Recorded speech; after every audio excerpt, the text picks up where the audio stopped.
Awesome. So now that we talked about learning from others, the next thing that we're going to talk about is branding.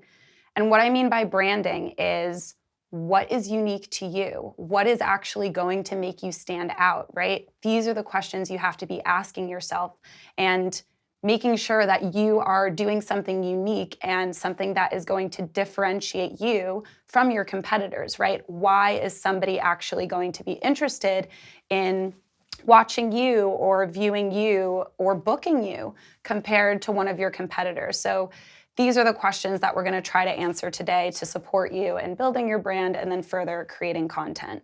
A really great example I like to give about the way that I started off when I was branding myself is my TikTok lives. So actually going live on TikTok is not something that every artist or DJ does.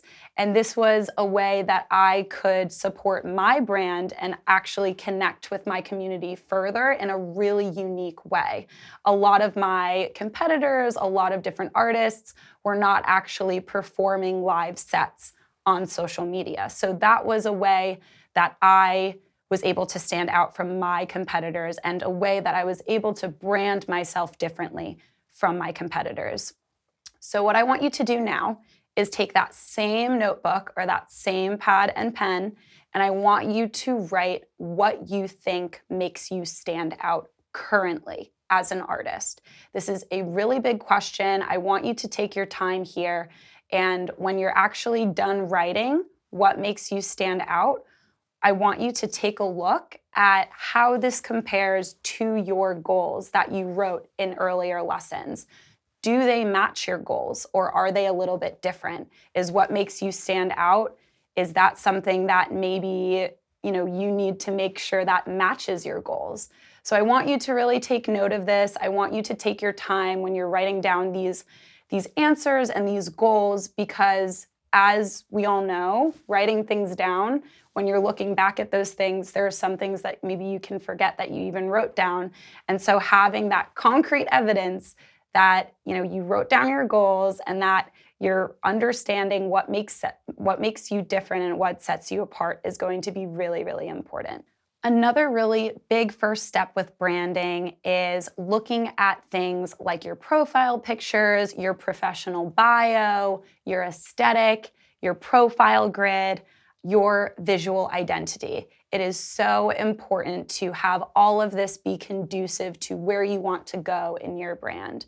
So what I would recommend, and this is something we're also going to focus on later in the course as well, I want you to look at your current social media platforms and channels.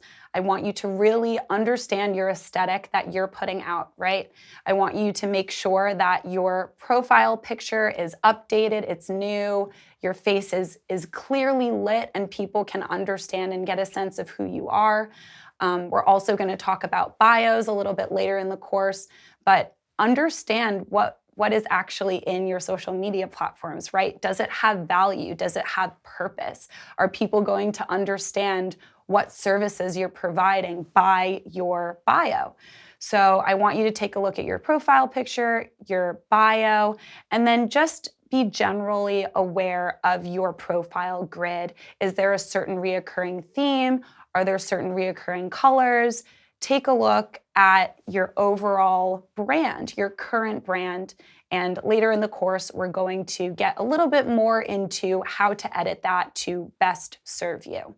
So I have a really great example for you guys here on how exactly to brand yourself and what different kinds of aesthetics are going to do for your branding.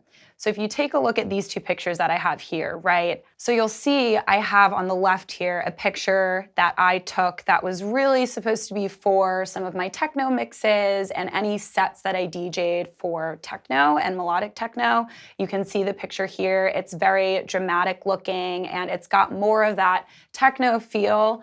It's very dark and it's shot in a way that is conducive to that brand, right? And then you see to the far right, I have something something that's a little bit more casual. It's shot in the daytime. I'm dressed a lot differently.